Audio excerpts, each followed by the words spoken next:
স্বাগতার সংসারের আরও একটা নতুন পর্বে আপনাদের সকলকে স্বাগত।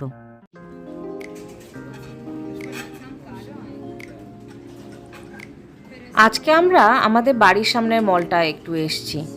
ঘরে কিছু টুকটাক জিনিসপত্র কেনার ছিল, তাই ভাবলাম এসে সেই কাজটা কমপ্লিট করে নিই। আগের সেকশনটা থেকে একটা ননস্টিকের ফ্রাইং প্যান কিনে নিলাম। আর এইখানটায় দেখছি কি সুন্দর সুন্দর কন্টেনার রয়েছে। এগুলো হচ্ছে এয়ারটাইট কন্টেনার দেখছি। এখান থেকে ভাবছি কয়েকটা কন্টেনার নিয়ে নেই, ওই কর্নফ্লেক্স তারপর আরও টুকটাক কিছু জিনিস রাখার জন্য আমার কাজে লেগে যাবে। এই যে আরেকজনের কাণ্ড দেখুন, সে বলল মাম্মা আমার দিকে তাকিয়ে ভিডিওটা করো, আমি একটুখানি ডেমো দেই এটা কীরকম করে খুলতে হয়। আজকালকার বাচ্চারা যেমন পাকা তেমন স্মার্ট, সব কিছু তারা কিন্তু জানে। এই সেকশনটায় দেখছি কি সুন্দর লেটার লেখা থার্মাস পাওয়া যাচ্ছে। সামনে শীতকাল আসছে, তাই এখান থেকে একটা লেটার লেখা থার্মাস নিয়ে নিই। আমাদের তো ঘরে আবার তিনজনেরই এস দিয়েই নাম। যাই হোক, মনে হচ্ছে এস দিয়ে নামটাই রিয়ানের পছন্দ হবে, এই যে খুঁজে খুঁজে বারও করে নিয়েছে। এস নিয়েছো? S for what?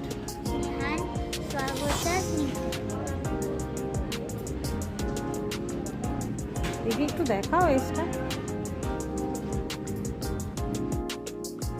বাহ, এই সেকশনটায় কি সুন্দর টেবিল ম্যাট পাওয়া যাচ্ছে। এখান থেকে একটু টেবিল ম্যাট নিয়ে নিই, তাহলে পুজোর সময় নতুন টেবিল ম্যাটগুলো ইউজ করা যাবে।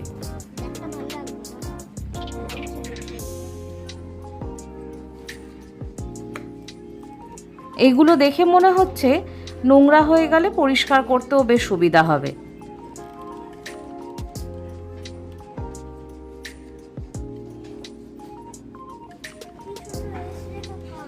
সামনে ক্রিসমাস আসছে বলে চারিদিকে লাল সাদা প্যাটার্নে সমস্ত জিনিস সাজিয়েছে।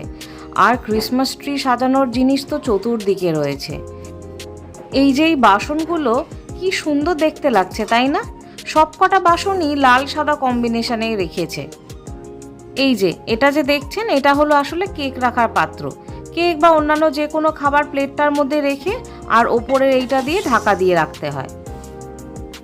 দেখতে কি সুন্দর লাগছে না বাসনগুলো? বাহ, এই দিকটায় এই গ্লোবগুলো রাখা দেখছি, সাদা আর গোল্ডেনে এই গ্লোবগুলো রাখা। দেখতে এত সুন্দর লাগছে যেন মনে হচ্ছে একদম অ্যান্টিক। আর এই পাশটায় নানান রকম ক্যান্ডেলস রাখা রয়েছে ক্রিসমাসের জন্য।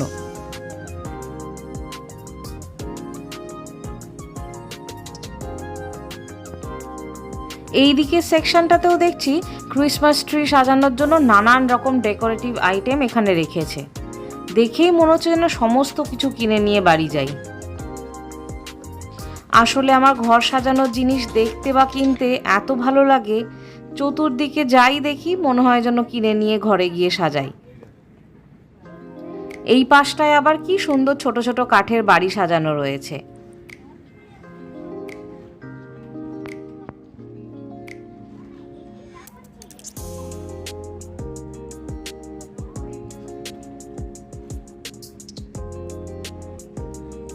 এগুলো হচ্ছে বাচ্চাদের জন্য ক্রিসমাসের থিমের ফাইবারের কোয়ার্টার প্লেট।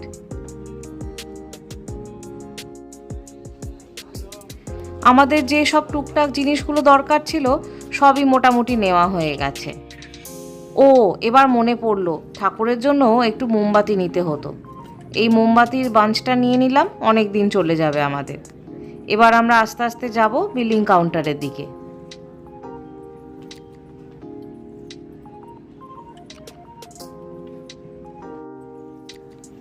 যে কোনো মলেতে গেলেই রিয়ানের সব থেকে পছন্দের কাজ হচ্ছে এই ট্রলিটা ঠেলা।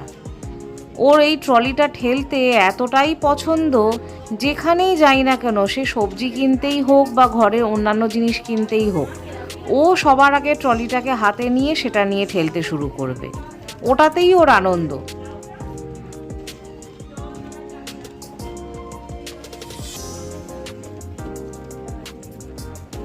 আজকে বিলিং কাউন্টারে খুব একটা ভিড় নেই। এই যে সামনে একজন বিল করাচ্ছে, তারপরেই দেখলাম আমাদের টার্ন চলে এলো। এবার এই জিনিসগুলোকে বিল করিয়ে নিয়ে বাড়ির দিকে আস্তে আস্তে আমরা রওনা দেব। আমাদের বাড়ি থেকে পায়ে হেঁটে ঠিক 5 মিনিট দূরেই এই মলটা। সেই জন্য তাড়াহুড়োর কিছু নেই। আমার আগের একটা ব্লগে আমি জানালাম না যে আমাদের ফ্রিজটা পুজোর আগে নষ্ট হয়ে গেছে, তাই আমরা একটা নতুন ফ্রিজ বুক করলাম। তো আগের যে ফ্রিজটা আমরা বুক করেছিলাম সেটার হাইট প্রায় 6 ফুট 7 ইঞ্চির কাছাকাছি ছিল, তাই সেটা আমাদের লিফট দিয়ে ঢোকেনি। তাই আরেকটা নতুন ফ্রিজ অর্ডার করলাম, এটার হাইট 6 ফুট 2 ইঞ্চি। সেই ফ্রিজটা আজকে ডেলিভারি দিতে আসবে, তাই এখান থেকে বাড়িতে গিয়ে পুরনো ফ্রিজটা খালি করব। এই যে আমাদের আগের ফ্রিজটার গায়ে আমরা যেখানে যেখানে বেড়াতে গেছি স্পেনে আসার পর সেই সমস্ত জায়গাকার স্মৃতি রিয়ান এখানে ম্যাগনেট করে আটকে রেখেছে। এবার এগুলো এক একে খুলি। এটা ছিল ভেনিসের ম্যাগনেট। এটা সুইজারল্যান্ড থেকে কেনা একটা কুকু হাউস। এটা প্যারিস থেকে কেনা হয়েছে। এরকম সমস্ত জায়গা যেখানে যেখানে আমরা বেড়াতে গেছি সেই সব জায়গা থেকে কিছু না কিছু একটা স্মৃতি রিয়ান নিয়ে এসছে। ওর মতে এই সমস্ত ম্যাগনেটগুলো দেখলে ওর সেই জায়গাকার ঘুরতে যাওয়ার কথাগুলো মনে থাকবে। সেই হিসাবে ও যেখানেই যায় সেখান থেকে একটা সোভেনিয়ার নিয়ে এসে এখানে আটকে দেয়।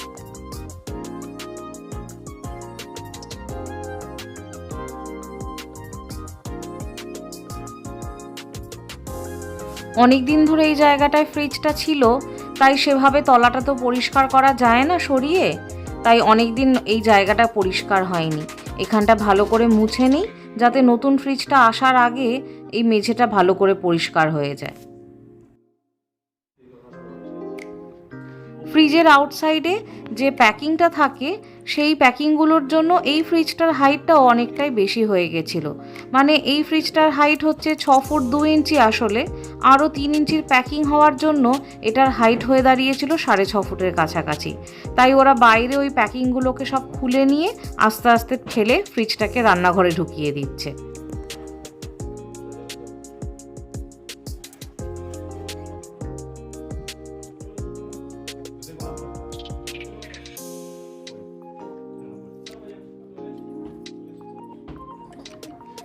এই যে আমাদের পুরনো ফ্রিজটাকে ওরা নিয়ে চলে যাচ্ছে। যদিও এখানে পুরনো জিনিস রিপ্লেস করার জন্য কোনো পয়সাই কিন্তু ওরা রিটার্ন দেয়নি। আমাদের দেশে যেরকম পুরনো জিনিস রিপ্লেস করলে টাকা পাওয়া যায়, এখানে কিন্তু সেই সিস্টেমটাই নেই। এই যে আমার ছোট হেল্পার চলে এসছে। সে দেখেই বলল, মাম্মা তুমি নতুন ফ্রিজটা একা একা গোছাচ্ছ, আমিও তোমাকে একটু হেল্প করি। তো আমি ওকে সবসময় ঘরের যে কোনো কাজে খুব উৎসাহ দিই। আমি বললাম ঠিক আছে, আমি খানিকটা গুছিয়ে নিয়েছি, এবার বাকিটা তুমি আমায় সাহায্য করো। ও নিজের মনের মতন করে এবার সাজাচ্ছে বাকিটা। এইটা ওর সবথেকে পছন্দের জিনিস, সেটা হচ্ছে কোল্ড ড্রিঙ্কসের ক্যানগুলো। পুজোর কটা দিনের জন্য আমাদের থেকে পারমিশন পেয়েছে নিজের পছন্দের কোল্ড ড্রিঙ্ক খাওয়ার জন্য। আর এই দিকটায় দইয়ের কাপগুলো আস্তে আস্তে গুছিয়ে গুছিয়ে রাখছে।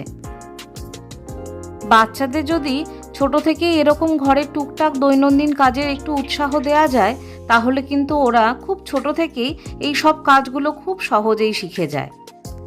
আমিও সেই জন্য চেষ্টা করি ওকে ঘরের সমস্ত রকম কাজে যেটাতে ওর আগ্রহ রয়েছে সেটাতে ওকে উৎসাহ দেওয়ার। ওইটুকু বাচ্চা মানুষ নিজের আগ্রহে নিজের থেকে যতটুকু করছে, যেমনভাবেই করছে, সেটাই আমার কাছে কিন্তু অনেক বড় পাওয়া।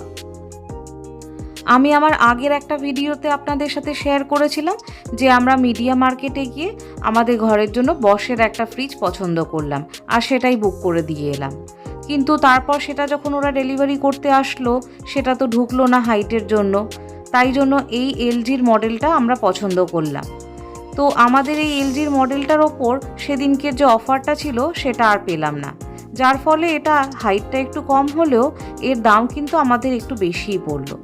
এর আমাদের টোটাল ডেলিভারি চার্জ নিয়ে দাম পড়লো 708 ইউরোর মতন।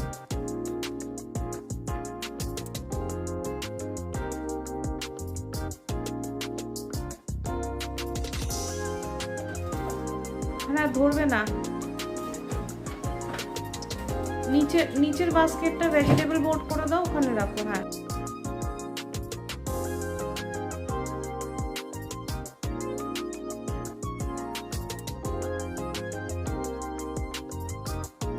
ব্যাস, আমাদের কাজকর্ম হয়ে গেছে। রিয়ান আমাকে সাহায্য করলো বলে অনেকটাই তাড়াতাড়ি কিন্তু হয়ে গেল। আর কদিন ধরে আমরা বেশি সবজিও কিনছিলাম না বা জিনিসপত্র একটু কম কম কিনছিলাম। জানি যে পুরনো ফ্রিজটা খালি করে দিয়ে দিতে হবে আর নতুন ফ্রিজে আবার সব ভরতে হবে, সেই জন্য একটু বুঝে শুনেই কিনছিলাম কদিন ধরে। তাই বেশি সময়ও লাগলো না নতুন ফ্রিজের মধ্যে সব কিছু সাজিয়ে নিতে। এই যে আরেকজন আবার কাজে লেগে পড়েছে। এবারে ওর যে সব থেকে পছন্দের জিনিসগুলো, মানে ওর যে সেই পছন্দের ম্যাগনেটগুলো যেগুলো বিভিন্ন জায়গায় বেড়াতে গিয়ে কালেক্ট করে নিয়ে এসছে, সেগুলো এবার লাইন দিয়ে সাজিয়ে সাজিয়ে এখানে আবার আটকে দিচ্ছে নতুন ফ্রিজের গায়ে।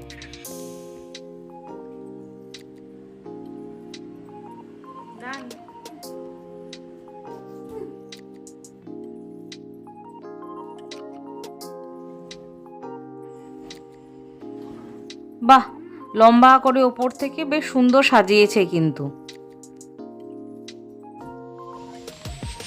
এবারে আমরা তিনজনেই বেরিয়ে পড়েছি সন্ধেবেলা একটু কফি খাবো বলে। আমাদের বাড়ির কাছেই মানে মালাগা সেন্ট্রোতেই লা কানাস্তা নামে একটা খুব ফেমাস কফি শপ রয়েছে। সেখান থেকেই আমরা একটু কফি, একটু চিকেন প্যাটিস আর একটু চকলেট কেক অর্ডার করেছি।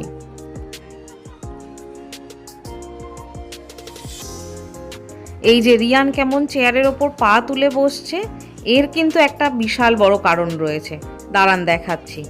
এই যে কারণ হচ্ছে এই ক্ষুদে সদস্য। আমাদের পাশের টেবিলে যারা কফি খেতে এসছেন তাদের সঙ্গে ইনিও এসছেন, আর সেই টেবিল থেকে চলে এসে আমাদের টেবিলের তলায় সে বারবার শুঁকছে। রিয়ান তো ভয়েতে কাঠ হয়ে যাচ্ছে যে ওর পায়ের কাছেই কেন আসছে। এ বেচারি আসলে আসছে খাবার দাবার খাবে বলে, খুঁজছে এখানে আদর খাবে বলে। আর এই যে ওর ওনাররা ওখানে বসে রয়েছে। কদিন ধরে অল্প অল্প বৃষ্টি হওয়ায় বেশ কিন্তু একটা ঠান্ডা ঠান্ডা আমেজ চলে এসছে। তাই এরকম সন্ধেবেলাতে বাইরে বসে গরম কফির কাপে চুমুক দিতে কিন্তু খুব ভালো লাগছে।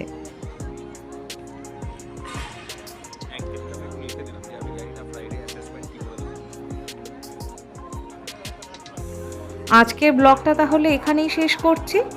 আমাদের বেড়াতে যাওয়ার ব্লগের সাথে সাথে আমাদের দৈনন্দিন জীবনের ব্লগগুলো মাঝে মাঝে আপনাদের সঙ্গে শেয়ার করছি। কেমন লাগলো অবশ্যই কমেন্ট বক্সে জানাবেন। আর আমার চ্যানেলকে যদি ভালো লাগে তাহলে অবশ্যই সাবস্ক্রাইব করবেন। তাহলে দেখা হবে আবার আগামী কোনো পর্বে। সবাই ভালো থাকবেন, সুস্থ থাকবেন।